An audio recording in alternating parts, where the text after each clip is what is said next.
Voilà, aujourd'hui une petite vidéo présentation.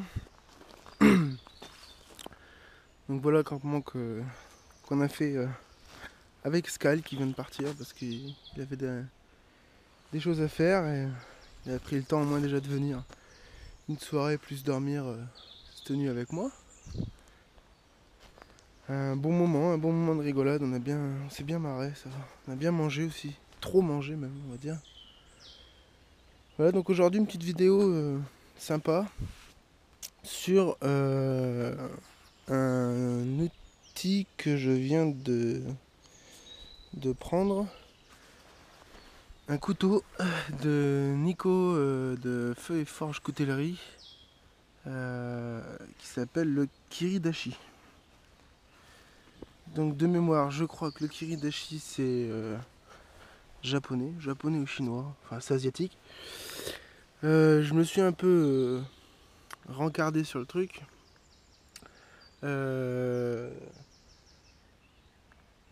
C'est un couteau qui est plus style chez nous, on va dire ciseau à bout en fait. C'est pas un couteau, je veux dire, ce sera pas fait pour tailler des arbres, c'est clair et net. C'est un petit couteau de tous les jours qu'on peut porter, qui est discret, une lame qui s'aiguise assez bien, ça va. Particulière mais qui s'aiguise assez bien. Donc Nico m'a fait celui-là, qui à la base normalement devait être le sien, il m'a dit. Donc c'est de l'acier XC75. Épaisseur, longueur, je sais pas du tout, j'ai pas encore vraiment, j'ai pas mesuré. Voilà, bon pour une main, voilà, c'est vraiment, faut pas s'attendre à un couteau, c'est pas un couteau de camp, hein, c'est clair. Mais pour faire la cuisine, c'est pas mal. Pour faire une petite découpe assez précise, il tient vraiment bien en main. Donc la lame, je sais pas si on va voir. La lame, elle a un seul tranchant, enfin un seul aiguisage d'un côté, c'est tout. Voilà, c'est assez particulier. J'espère qu'on va bien voir. C'est assez particulier. De ce côté-là, c'est vraiment plat. D'ailleurs, on va voir le logo de Nico. Donc le marteau avec ses initiales N à gauche et D à droite. Voilà. Et donc vraiment ici, il est vraiment poli. Vraiment une belle coupe. Ça fait pas mal. Ça fait vraiment une belle coupe bien précise. Donc pour la tenue en main, voilà. Moi je le tiens comme ça. Avec le pouce qui vient vraiment contrôler la puissance de la lame. On va dire les deux doigts du milieu qui viennent contrôler pour éviter qu'ils reviennent de trop. Et vraiment on vient pousser ou après on peut le prendre vraiment avec l'index pour couper. Voilà. On va faire un petit test de coupe. J'ai du bois gras. Donc ce qu'on va faire c'est que je vais préparer un feu juste avec ça. J'ai du bois gras, je dois avoir un fire steel normalement qui traîne quelque part. Ouais, on peut faire ça, on va essayer de faire un pic pour faire les saucisses à midi. On va voir ça. Et voilà, je vais reprendre tout à l'heure. Voilà, donc comme d'habitude, j'ai rien préparé, tout se fait vraiment à l'arrache. Donc, pour ceux qui me suivent, il y a quand j'ai le temps, je suis en train de faire un campement on va dire, semi-permanent. Voilà. J'avais mis quelques photos, aussi bien sur le groupe Facebook que sur YouTube, je crois. Non, j'avais pas encore fait de vidéo. Bref, c'est un endroit où il y a beaucoup de pins. Donc j'ai réussi à trouver un bout de bois gras. Et je me débrouille avec ça pour le moment. Ça marche bien, il n'y a pas de souci. Hein, je l'ai déjà entamé un petit peu beaucoup. Voilà. Donc, le kiridashi. Alors, ce que je fais, c'est que je commence par faire des copeaux déjà.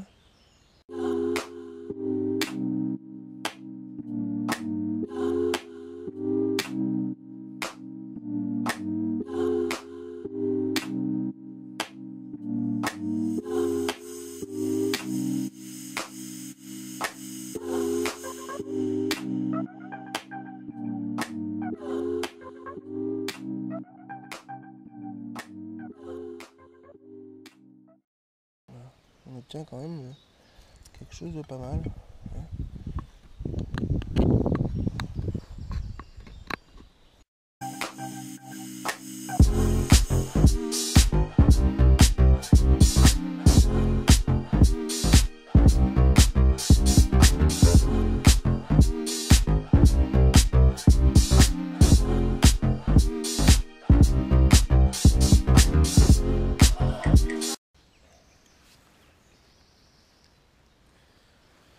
Le Firesteel, c'est un Firesteel que j'ai acheté donc c'est un Let My Fire. J'ai acheté à Ice Adventure. J'en ai déjà parlé de ce magasin à Reims. Le prix, j'en sais rien. Je crois que c'était 7 euros ou 8 euros. Je me rappelle plus honnêtement. Voilà. Vraiment, c'est un magasin, vraiment, j'adore. On trouve de tout. Les gens sont super sympas. C'est vraiment agréable d'avoir encore des boutiques comme ça. Bon, certes, c'est cher, mais voilà, il y a de la qualité et du service derrière. Il faut pas, il n'y a pas que le produit, quoi.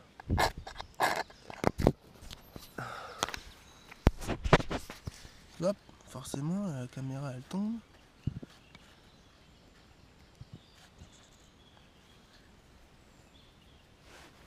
Alors.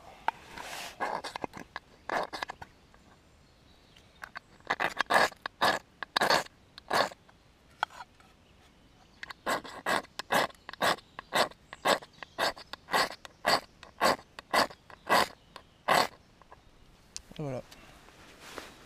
Donc ce que je fais pour le Firesteel, alors je sais pas si tout le monde le fait comme ça, du moins je gratte légèrement. Je gratte légèrement le Firesteel pour faire des copeaux. Bon, ça fait un peu d'étincelles des fois, tant mieux. Je gratte un peu légèrement et puis au bout de 3-4 fois, je commence à frotter, je commence à mettre un peu plus de force, on va dire, pour faire des copeaux beaucoup plus gros, des étincelles beaucoup plus fortes. Et puis bah résultat, voilà, ça part. Ça part. L'étui qui va avec. Donc c'est un étui en cuir de Nico, je me rappelle plus, c'est combien, 2,5 mm d'épaisseur en cuir brun qui m'a teinté en teinte claire. Il est rouge, bon honnêtement ça m'a un peu choqué, on va dire, mais en fait on s'y habitue et avec le couteau ça va très très bien. Le tout va très bien ensemble. Voilà. Il n'est pas rentré à fond. Voilà. Au final, on a quelque chose de discret, de super petit. Une poche arrière de pantalon, une poche de pantalon. On a un passage de ceinture, c'est ce que j'avais demandé à Nico. Bon, voilà. Nico voulait me faire à la base un étui en Kydex, je crois. Ouais, c'est un étui en Kydex. Pour un port au cou. Je lui ai dit non, parce que j'aime pas le port au cou. Je préfère avoir un étui assez fin et le mettre, quitte à me mettre sur la ceinture, mais derrière la ceinture. Voilà. Je trouve que c'est plus pratique comme ça. Le port au cou, j'aime pas ça. Super, franchement, super étui. Il est super discret, assez agréable. C'est vraiment pas mal. Donc c'est Nico, c'est un artisan. Honnêtement, je vous invite à aller voir sa page Facebook. C'est quelqu'un de c'est quelqu'un d'appréciable. C'est vraiment quelqu'un de très sociable, il n'y a aucun souci là-dessus. Il est là vraiment pour discuter, rencontrer des gens. Et il faut sauver l'artisanat français. Il n'y a pas à chier. Il faut vraiment... n'ayez pas peur de commander un couteau. Un gros coup de cœur pour Nico de Feuilleforge. Voilà, voilà. Bon, on va faire le tour un peu du campement. Donc, le Kiridashi en XAC 75. Donc, le tour du campement. Alors, on est arrivé hier. Je suis arrivé hier après-midi à 15h. Sky il m'a rejoint à 17h, je crois. Sky doit être ça, un truc comme ça. Pour ceux qui ne le suivent pas, je vous invite à aller voir sa chaîne.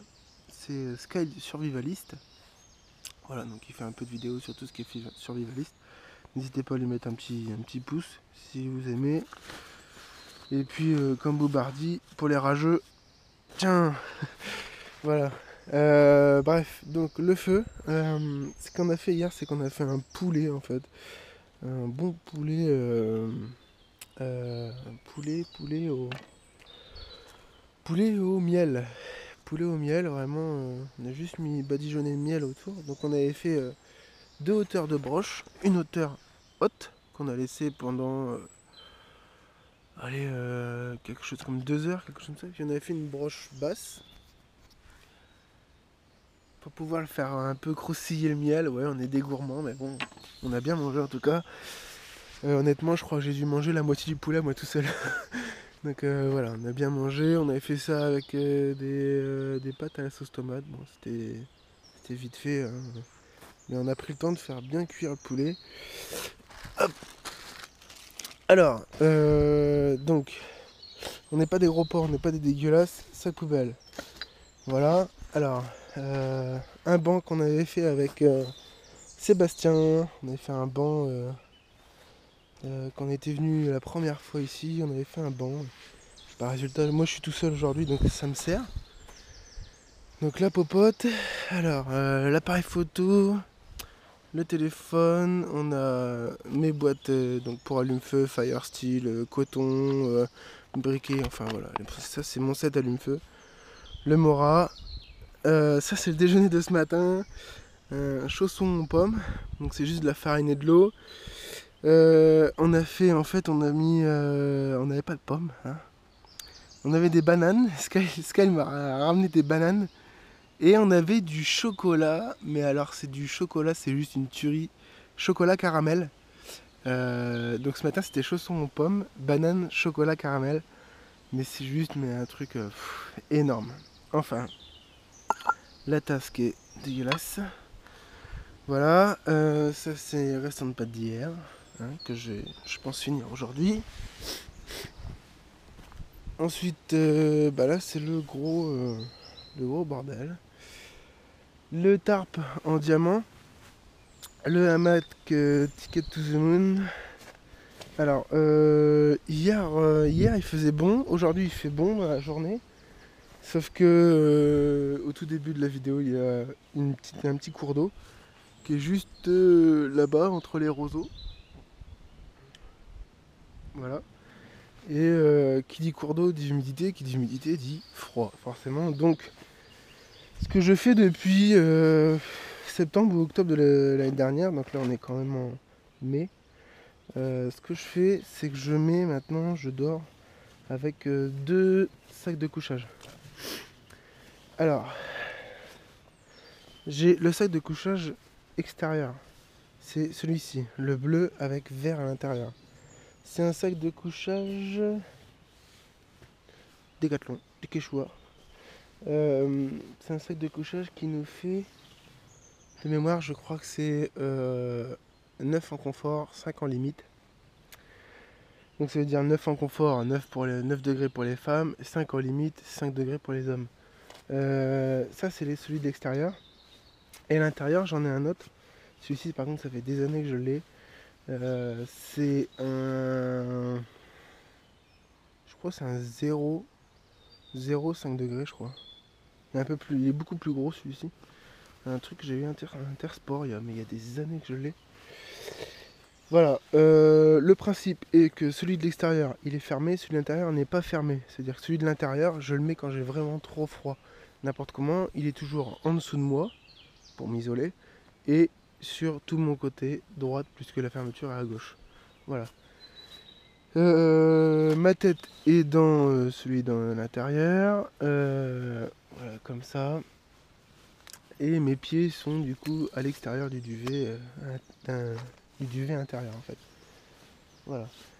En dessous de ça, on a un tapis de sol autogonflant et un tapis de sol classique et chaud, pareil.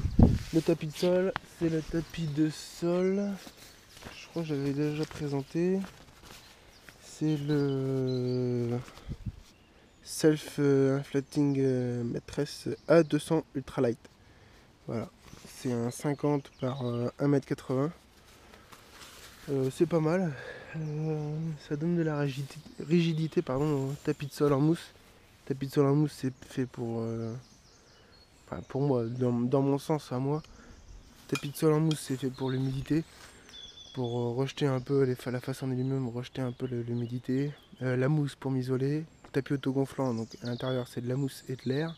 C'est fait exclusivement pour garder la chaleur de mon dos. Depuis que j'utilise ce système là avec double duvet, double tapis de sol, j'ai jamais eu froid au dos. Jamais.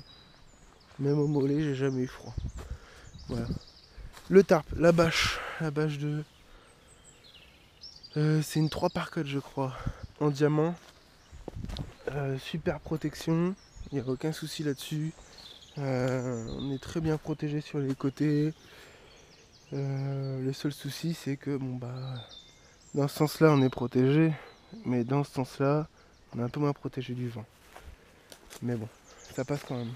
Alors mon système c'est que la journée j'ai un meilleur accès coin du tarp en diamant. J'ai un meilleur accès avec un piquet en bois. C'est à la hauteur, à ma hauteur, voilà. Au moins je peux mieux rentrer en dessous. La nuit, il reste pas comme ça. Je vous le dis tout de suite. Hop, hop, et je le descends ici. Voilà. Cette nuit, il était comme ça. Donc cette nuit, ça a donné ça. Voilà. Et on a une surface vraiment, mais énorme. On couvre une surface énorme. Pourquoi avoir mis une bâche en dessous? Je sais pas si vous le voyez. Enfin, depuis tout à l'heure, si, je pense que vous le voyez. J'ai mis une bâche en dessous. Bêtement, parce qu'une fois, un soir, il avait plu. Et puis, j'avais eu une petite appréhension sur l'humidité pour éviter qu'elle remonte du sol. J'ai mis une bâche, et depuis que j'ai mis une bâche par terre, mais c'est juste magnifique. C'est qu'on se réveille le matin, on n'a pas les pieds dans les feuilles, on n'a pas besoin de courir après ses chaussures. Bon bah voilà, je vais ranger. Juste ouais, faire le point sur ce que j'ai pris. Alors on devait partir 3 jours et 2 nuits. Sky ne peut pas rester, ce qui fait que je suis tout seul. Tout ce que je pensais faire durant le week-end, c'est fait. Donc je me suis fait une cuillère, j'ai réinstallé le banc. Enfin je me suis fait une grosse cuillère à popote.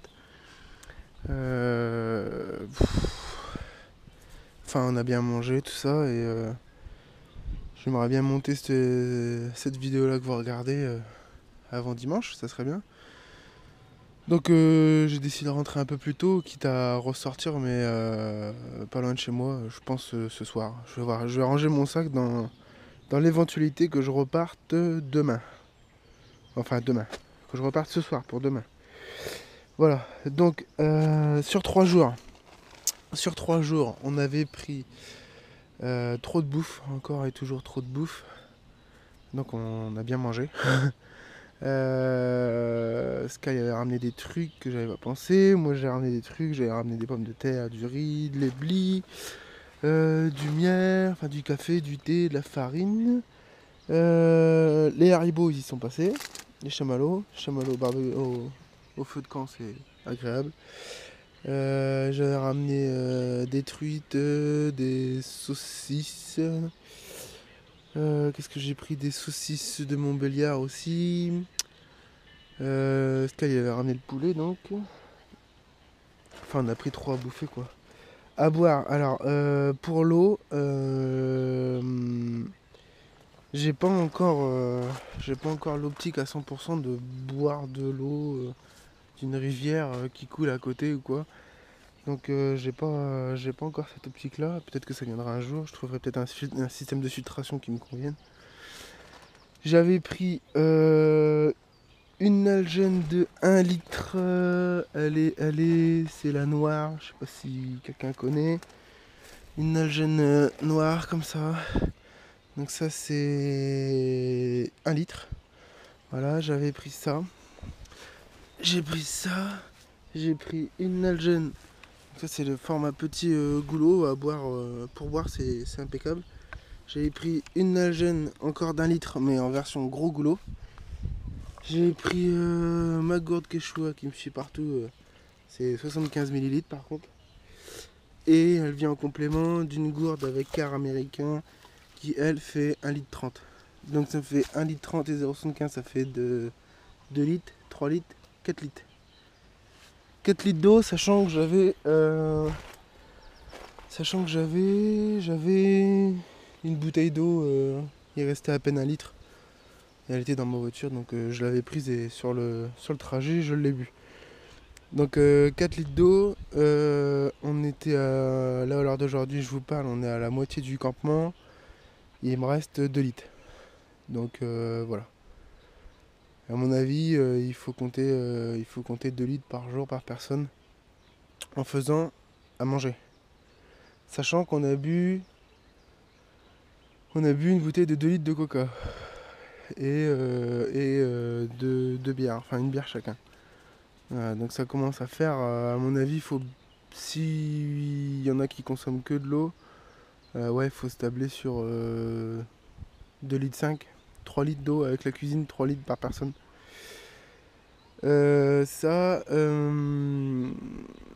En termes de température, parce que forcément ça va changer au niveau de la température. Bon, il fait bon, moi je suis en t-shirt, on doit avoir quoi? On doit avoir 17, 18, peut-être 20, ouais, 20 degrés.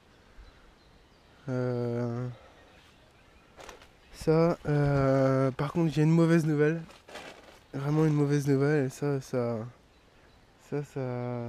me saoule grave. Comme il fallait s'y attendre, hein, le beau jour est revenu, le printemps est là. Bientôt l'été, les tiques sont revenus. Les tiques et les puces sont revenus, donc j'en ai retrouvé 2 déjà, une hier soir et une ce matin. Celle d'hier soir, elle m'avait pas encore mordu, celle de ce matin, elle m'a mordu juste à côté du nombril, donc putain, il va falloir faire gaffe et ressortir les produits, et puis se badigeonner de produits au niveau des chevilles, des godasses, jusqu'aux genoux. Moi, le pantalon jusqu'aux genoux, j'en mets. Et puis après, j'en mets sur mes mollets. Surtout, bien en mettre dans les parties les plus chaudes. Ce qui est conseillé, c'est l'aine, l'intérieur des genoux, les aisselles. Enfin voilà quoi, vraiment, il faut pas hésiter à en mettre. Et à ressortir pour la prochaine sortie, donc je pense ce soir. Alors, j'avais pris en matos, j'avais pris le hamac filet en haut. Donc ça, le hamac filet et le hamac. Le Ticket to the Moon qui est là. Ticket to the Moon double. Voilà. Ça me suit toujours. Donc la bâche en haut, la bâche en bas. Les 2 duvets, ils rentrent dans un système de chez Decathlon. C'est un système étanche qui est génial, que je crois que j'avais déjà présenté. Voilà, c'est Decathlon, mais c'est pas la marque Decathlon, c'est la marque Furino. Je sais pas s'il y en a qui connaissent, moi je connaissais pas du tout.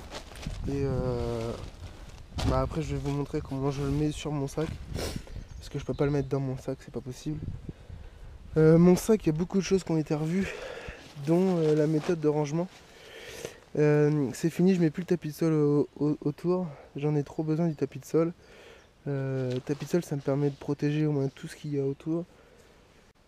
Bon voilà. Donc en train de ranger, je me suis occupé du feu en priorité pour savoir si est-ce qu'il allait avoir quelque chose derrière. Donc je m'occupe en priorité du feu. D'abord le feu.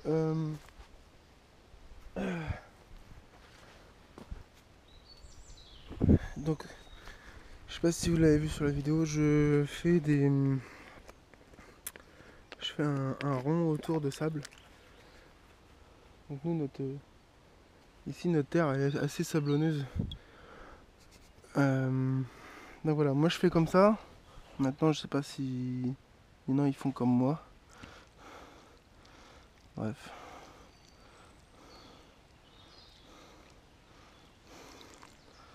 Voilà.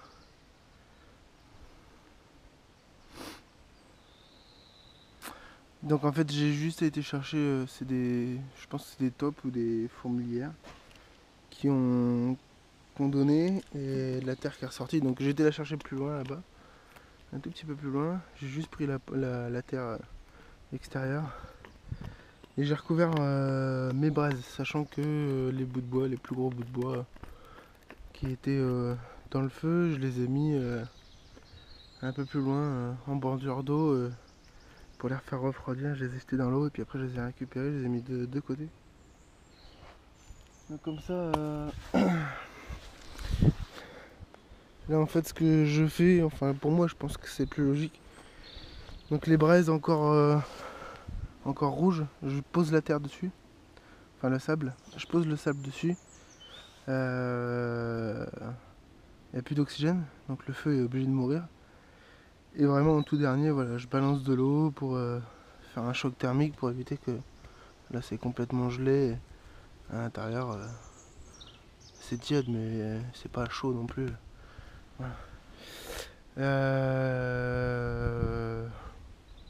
Voilà quoi, après c'est du bon sens. Alors d'habitude ce que je fais c'est que je fais carrément un trou à côté. Je prends toutes les braises et je les mets dessus puis je remets la bonne terre. Je l'ai fait sur d'autres bivouacs. Là je le fais pas parce que ça sert à rien. Je sais que on va revenir n'importe qui. Que ce soit Sébastien, Skyle, Claude, enfin Claude il revient plus trop mais je sais que je vais revenir d'ici peu, si bien dans un mois, même pas un mois, je vais revenir dans 3 semaines normalement. Dans 3 semaines je reviens. Voilà donc ça sert à rien que je fasse que je l'enterre. Pour moi comme ça suffit très bien. Voilà. Voilà. Je range et puis je reprends après. Moi je fais une pause casse-croûte. Skyle, ce message est pour toi. Chaussons pommes, enfin ce qu'il en reste. Chocolat caramel. C'est du chocolat au caramel. Banane. C'est une tuerie. C'est juste une tuerie. Je connaissais pas. Ah bah bien sûr, le papier est dégueulasse. Nestlé dessert. Caramel. Voilà. Et petite banane. Une petite pause sucrée comme ça. On reprend un peu de force. Le sac là-bas, donc je suis parti pour. À la base, je partais pour 3 jours. Le sac il est juste mais lourd. Il est trop lourd. Donc je vais liquider des choses. Des choses que je vais laisser ici je pense. Je vais voir.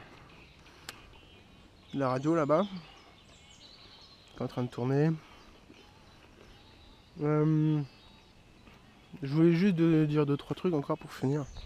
Je parle beaucoup je sais. Ça va être hyper long à monter par contre. Je sais pas comment je vais faire. J'en profite pour dire bonjour à Nico, ce que j'ai dit tout à l'heure. D'aller voir sa page, donc Feu et Forge Coutellerie, sa page Facebook. D'aller voir la page Skyle Survivalist. S-K-Y-L-E, Skyle Survivalist. Et d'aller voir sa chaîne YouTube.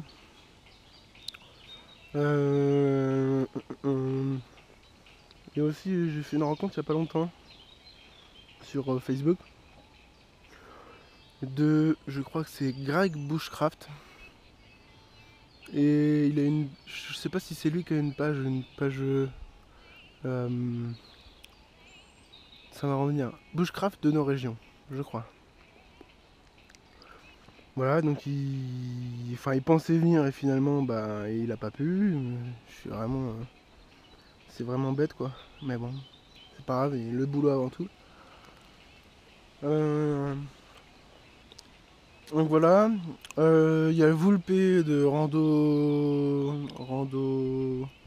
Vulpe Rando Normandie je crois, qu'il faut que je contacte. Si tu regardes cette vidéo là, bah, si je t'ai pas contacté, contacte-moi. Désolé mais c'est pareil, j'ai beaucoup de boulot. Puis après, il y a Morad aussi, j'aimerais bien rencontrer. Morad qui est pas très loin de chez moi et que j'ai toujours pas eu le temps de rencontrer.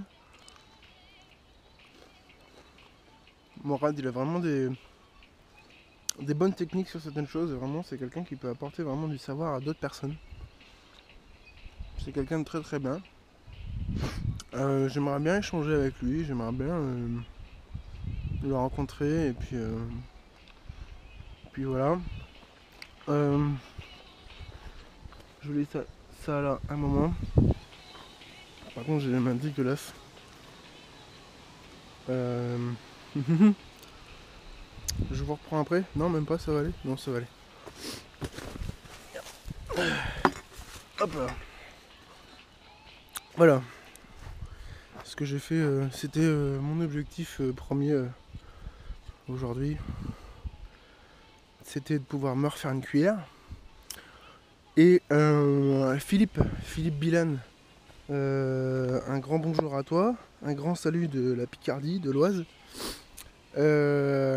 La technique de la braise, mais ça marche pas mal en fait, c'est vraiment excellent. Donc en fait c'est mon deuxième essai à la braise. Mon premier essai est c'est une tasse, un gobelet, enfin je sais pas comment on pourrait définir ça. Un mug, voilà. Enfin c'est une grosse tasse, voilà. Je voulais faire ça là. Je voulais faire ça là-dessus. Le problème c'est que quand je l'ai vu, j'ai vu le morceau, je me suis dit bon, ça peut le faire. Et en fait quand je l'ai coupé, bah c'est encore trempé quoi, c'est encore humide au milieu. Donc comme je reviens d'ici peu, je vais le laisser sur un coin, j'ai déjà commencé.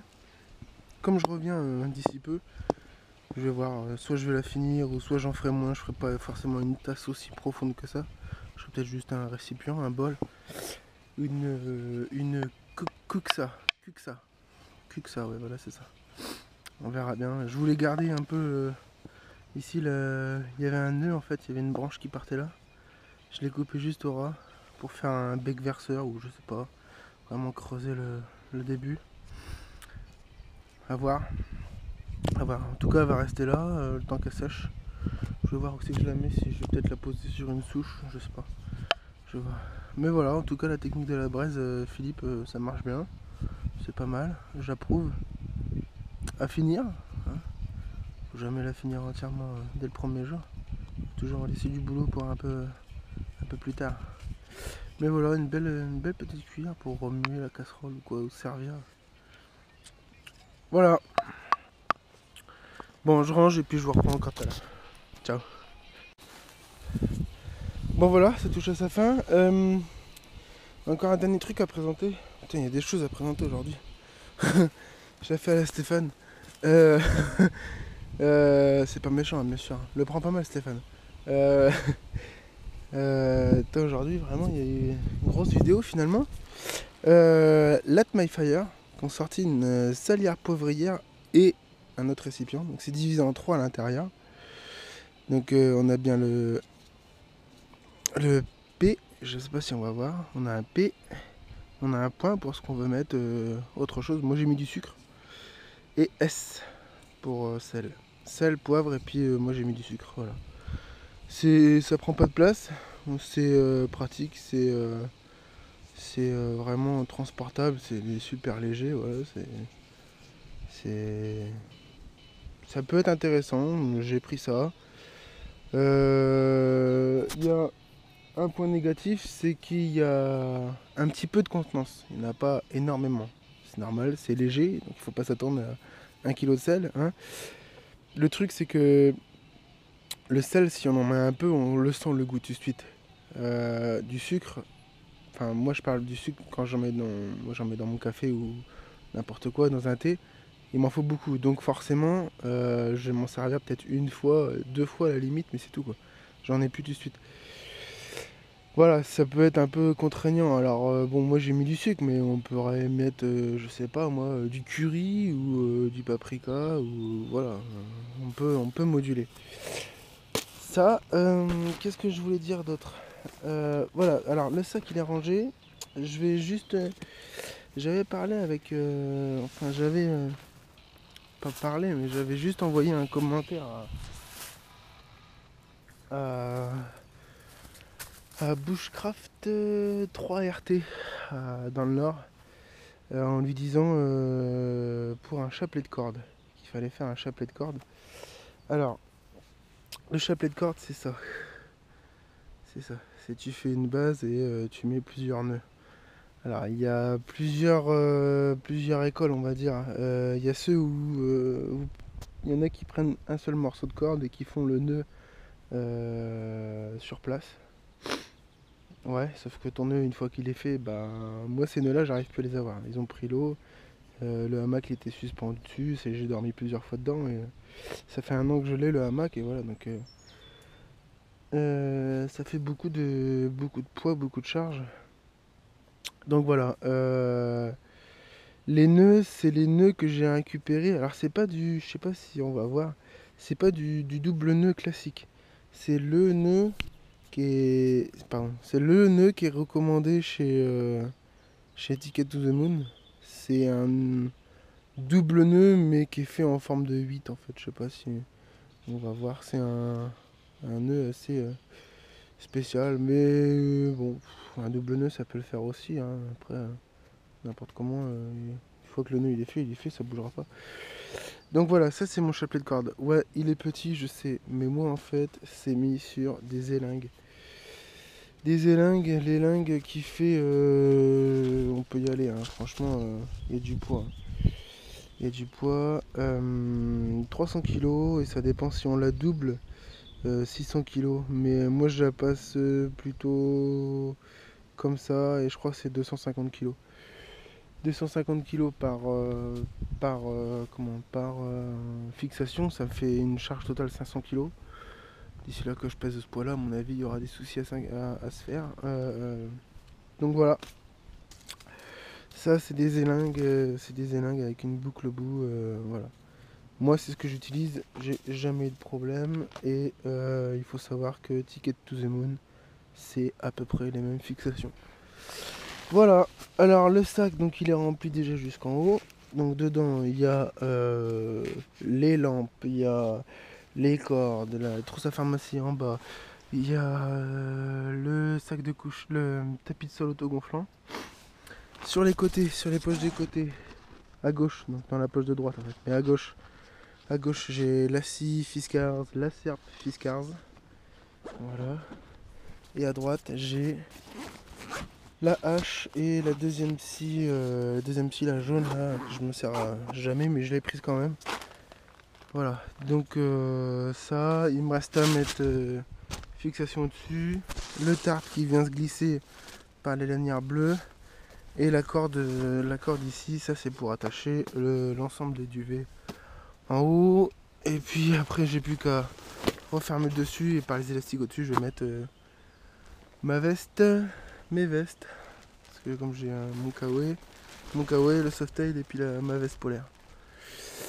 Voilà, bah je range, je finis. Le temps que j'y suis, je contrôle assez souvent là-bas le feu, ça repart pas, hein, c'est clair et net. Bon bah voilà, je vous reprends après, allez à tout à l'heure. Bon bah voilà, c'est parti, tout est rangé. Donc mon hamac était là, entre l'arbre gros ici et le gros ici. Le tarp était donc fixé sur la base, le petit arbre qu'il y a là, et ici, voilà. Au sol, il reste rien. J'ai tout récupéré, j'ai fait le tour partout. Le banc, je le laisse en place. De toute façon, il va pas tarder à lâcher. Il va bientôt rendre l'âme. Le feu, bah c'est bon. Donc voilà, tout est rangé. J'ai mon sac à dos, j'ai mon sac de bouffe devant ici. Le sac à dos, il est là. Voilà. J'ai tout en place. Je récupère les poubelles et puis bah c'est parti. C'est parti. Voilà. Donc ça c'est vue d'ensemble du camp, voilà. Il reste que le rond de terre. Voilà. Donc j'ai bien lassé mes chaussures. J'ai fermé les élastiques en bas au pied pour éviter que l'éthique rentre. Parce que voilà dans quoi je dois passer. Et c'est pour ça que j'ai dû choper l'éthique. Ça ne tourne rien.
Pour ceux que ça tente,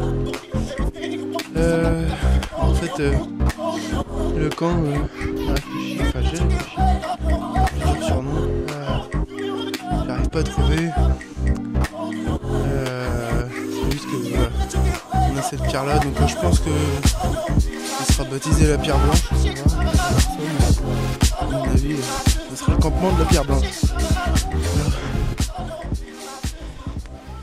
Donc j'ai merdé sur le coup, c'est que j'ai pas pris de trépied. Donc je vais essayer de vous faire voir. Donc le cours d'eau qu'on avait là-bas, c'est celui-ci. Petit cours d'eau, quand même il y a un petit peu de débit quand même. Un petit peu, gentiment quoi. Voilà. Et ça donne ça de l'autre côté.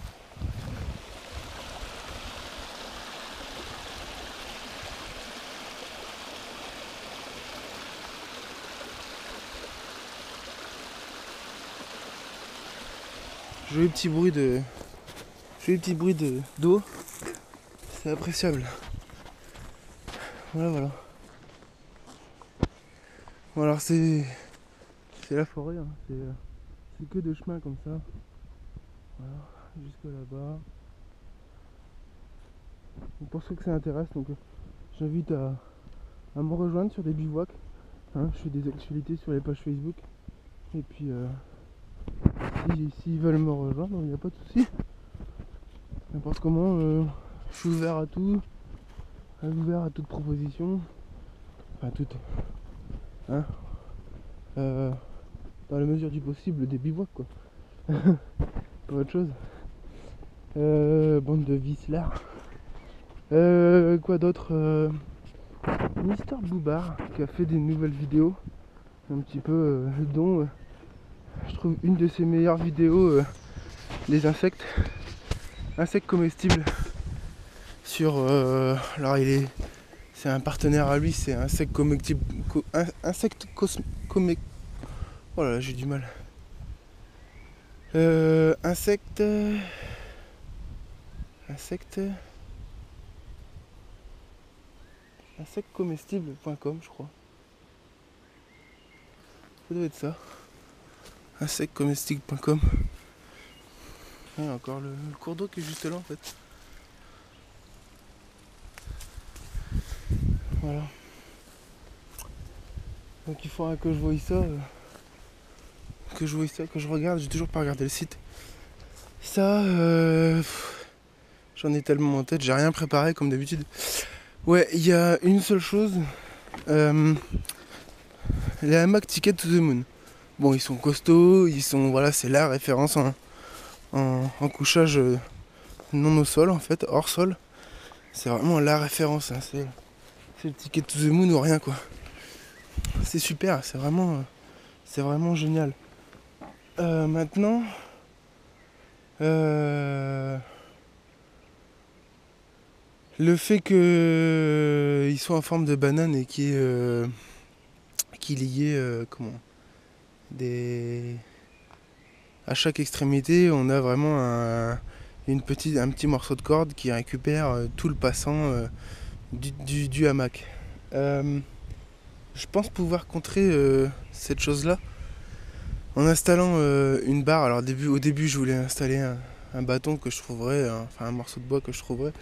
Le problème c'est que du bois sec il va casser. Du bois vert, si à chaque fois je prends du bois vert, bon le bois vert c'est bien, mais moins on implante la forêt, mieux c'est. J'ai des bâtons d'aluminium. Chez moi j'ai des barres d'aluminium.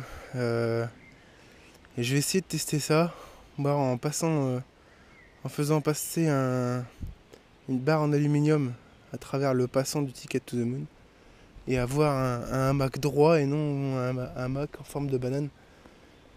Est-ce que ça pourrait le faire? Oui, non. Est-ce que ça sera aussi solide? Oui, non. C'est difficile à dire. J'ai remarqué qu'à certains coins, les coutures commencent à se défaire du Ticket to the Moon, du moins à prendre du jeu. Donc faut que je regarde les fixations et de plus près. Et, de toute façon, je ferai un test et puis si ça s'avère concluant, je reviendrai dessus sur une vidéo. Voilà, sinon, rien de plus quoi. Je vais essayer de monter la vidéo tout de suite en rentrant et puis peut-être repartir sur un bivouac derrière, recharger la batterie du téléphone, la batterie de la GoPro et puis voilà. Bah écoutez, moi je vous dis à plus. Je vais laisser le film jusqu'à la fin pour rentrer jusqu'à la voiture. Et puis à une prochaine. Allez, ciao.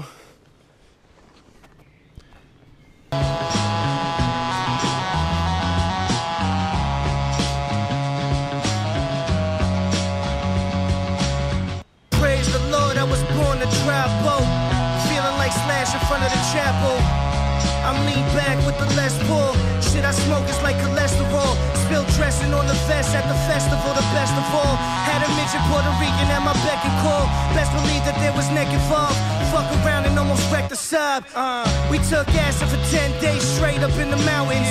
Started running with the stallions. Playing frisbee in the West Indies. Did the tango with my kidneys, eyes open. Now I know just what my kids need. Rockin' very loose pants. Rockin' very loose pants. Buried $1 million in the sand by the clock tower. Before I die, take a hot shower. Ride the Harley into the sunset. Ride the Harley into the sunset.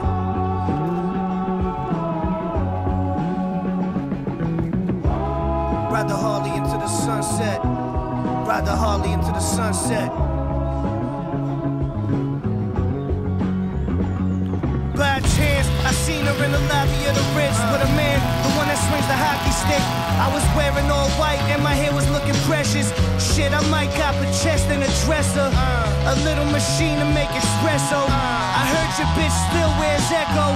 High trucks behind the box at the Checo, live from the expo. It's me. I wear the wolf in the winter, steer the coupe from the center. Who gives a fuck? I'm a sinner. I had dreams of fucking Carrie Hilson in my Dunkins. Woke up naked at the Hilton with a bitch that looked like Seal Slussin'. Bite the eel by the dozen. Bite the eel by the dozen. Pump the bass in the trunk, shit rattle like a baby hand. Except this toy costs 80 grand.